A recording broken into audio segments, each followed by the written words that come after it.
Oh, new video. Top 5 undervalued comics. And it's a tag challenge. That's awesome. I'd love to do that.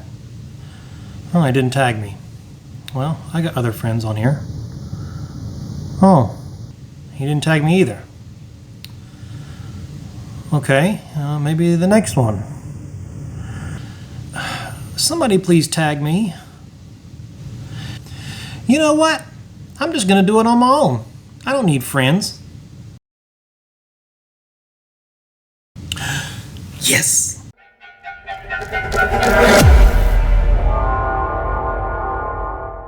What's up, my people? Jacob here with Bone Claws Comics, and today we're talking about 5 undervalued comics. Now, this has been a tag challenge going around the YouTube community for a little bit now, and I have been waiting to get tagged.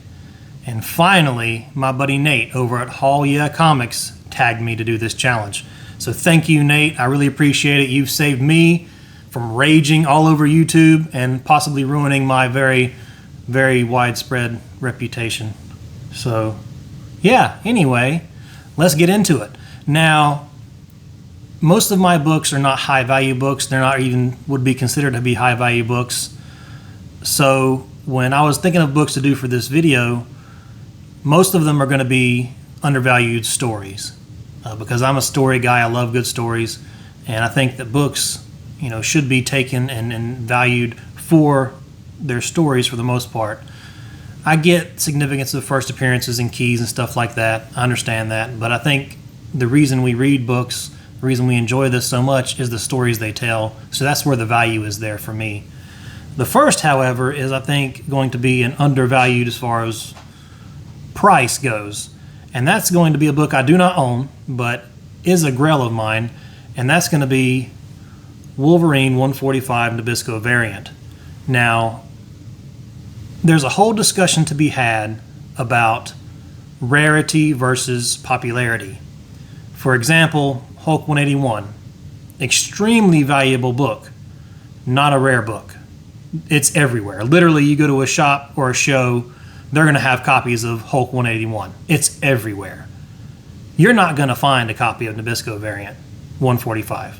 I've never seen one in the wild. That's because the print run is limited at 500 copies.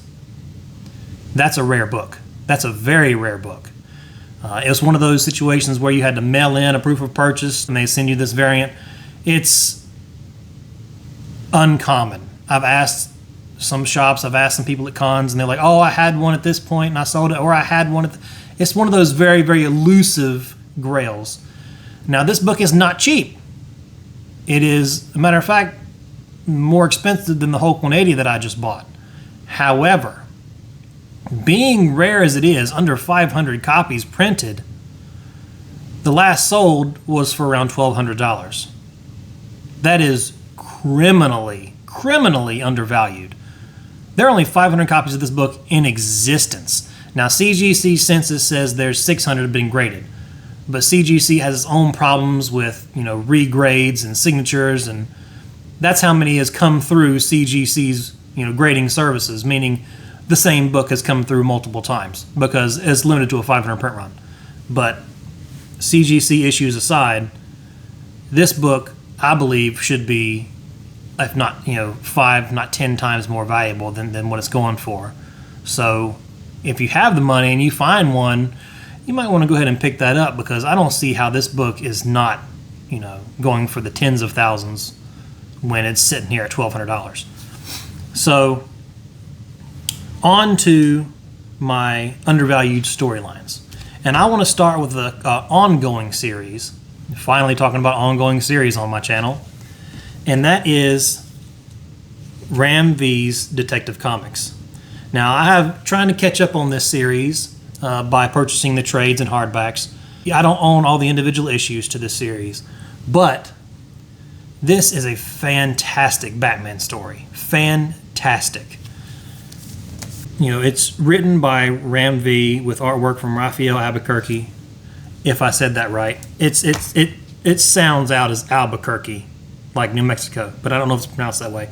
If not, sue me. But it's written like an opera, which is a very, very unique take on comic book writing, and I'm totally for it. I dig it 100%. And the artwork here is just freaking badass. Look at that. That is awesome. Very, very cool. It deals with a lot of, I don't want to say mental health, but mental challenges. Not to give the story away, but it starts with a historically prominent family of Gotham returning to Gotham after being away for, I don't know, centuries. And they're very well off, and they're here to reclaim Gotham, as it were. The founders of Arkham, where the Arkham name comes from, something along those lines. But they're trying to organize all the criminal activity in Gotham, and they do this by kind of possessing the mind and kind of inserting a alter ego.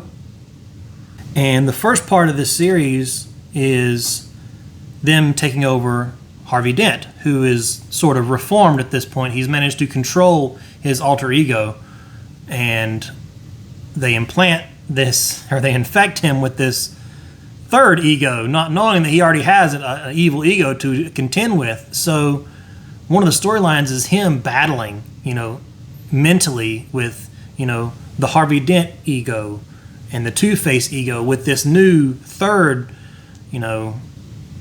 Arkham ego, or whatever you want to call it.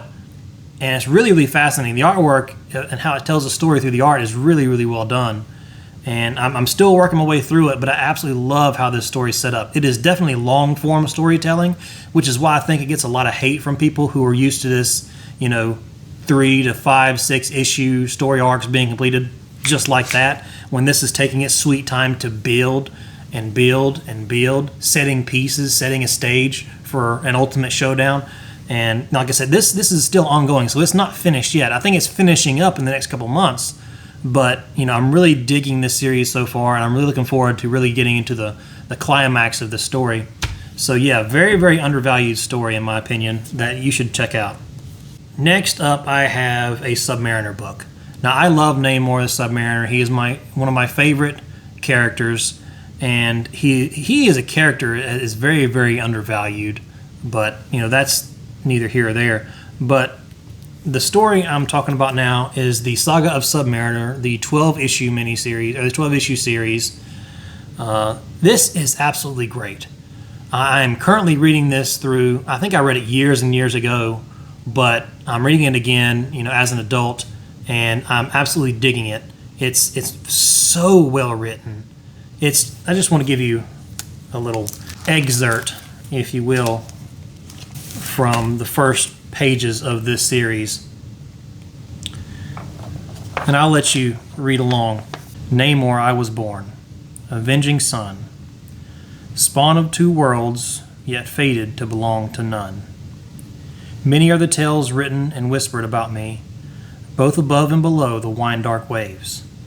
But only I can know which of those tales are true, which false, and which inhabit that twilight land in between. Thus I have determined at last to tell my own story, in full, that men may judge me in the bright glow of knowledge, not the shadow of half-remembered myth. That is awesome. That is a heck of a way to start a series. Now, this series is obviously a retelling of Namor's origin from his perspective, how he came to be, all his mental workings as he becomes the so-called avenging sun, the anti-hero that we know him as. And if you have not read this series and you're even slightly interested in the character Namor, you have to read this. It is absolutely fantastic. The artwork is great. It's written by Roy Thomas. Say what you want about Roy Thomas, but this is very, very, very well written. Now on to another ongoing series. It's new. It gets a lot of hate, and I may get some hate for my opinions on it. X-Men #1, From the Ashes. This just dropped last week, and I dig it. I completely dig it. Now, I did not read all of the Krakoa era. I read bits here and there. I wasn't a huge fan of it overall, I don't know how Krakoa fell. I don't know all the details involved in that. You don't really have to know, because I was not lost when it came to this. All you have to know is the X-Men are starting over. They're back to being persecuted and hunted and, working from the shadows and kind of secluded. That's the X-Men storyline that I love. That I really dig it. I really get into it. Yes, it's been said before. Yes, it's been written before. This is nothing new for the X-Men, but it kind of is, because the remnants of what the X-Men used to be are made up of, the new stuff is made up of both good and bad mutants that, we've historically seen. Like Juggernaut is now part of the X-Men. Magneto is now part of the X-Men again, but he's not a nice guy. He never really has been. Trying to pick up the pieces, trying to reestablish themselves, and I think you're really heading in a strong direction. I love the artwork. They look young. They kind of are young. Read the Krakoa era if you haven't, to kind of catch up on that. It's a reincarnation type deal, but I really, really, really dig the X-Men. There's stakes again, because one of the issues with the Krakoa era I didn't like was the fact that you could die and it meant nothing, because they just rebirthed you through the island, which I was like, not my thing. I like stakes. I like to be nervous. I like to, that suspense of, if something happens to me, I'm a goner, and, that's back. And I really, really enjoy it. And I'm really looking forward to, the continuation of this series, and I'm looking forward to Uncanny X-Men, which, has not come out yet, but I'm looking forward to that. This is a lot more mature than I was expecting. There's stuff in this book that I wouldn't necessarily say are for kids. So that was also surprising, and, I'm all for it. Finally, I want to talk about a book that came out during the New 52 era. Very controversial, I get it. But this book was so important to me. This book, when I finished it, I just stared at the wall for I don't know how long, just soaking in what just happened, knowing that I will never feel this way again about a book, most likely. And that is Green Lantern number 20. This is the epic conclusion to Jeff Johns' Green Lantern run. Now, his Green Lantern run lasted over a decade, and it's highly regarded as one of the best, not just the best Green Lantern runs, but one of the best comic runs in history, for good reason. It encompasses everything from, the Brightest Day and Blackest Night all the way up through the New 52 issue 20, where everything kind of culminates into this one massive, epic conclusion. And finally finishing this was just not just an accomplishment, but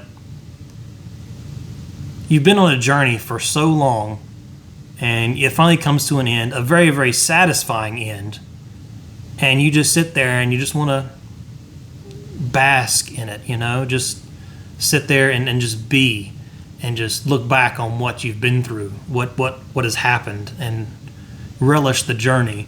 Kind of makes you feel like, Frodo and Sam after they got back to the Shire after the events of Lord of the Rings. You just want to sit there and chill, and that's what this book was for me. It's not a valuable book. It's not an expensive book. You can get it for like $10, $15, which is pretty high for a new era book. But just the value that this book had impact-wise on me, it's just it can't. I don't think it will ever be repeated. And if you're a fan of Green Lantern and you have not read this series somehow, do it. If you're interested at all in Green Lantern or DC, and you haven't read Jeff Johns' Green Lantern run, it's an undertaking, but it's an undertaking you're going to enjoy every minute of. And this conclusion is going to change who you are as a person, most likely, because it's a journey, and this is the fulfilling conclusion to that journey. There you have it. My 5 undervalued books. 1, monetarily undervalued, and 4, literally, literaturely, storyly, great stories that I think need more time in the sunshine. So I don't have any other friends to tag. I think I was one of the last people in the line to get tagged. Picked last again. It reminds me of elementary school kickball. Yeah.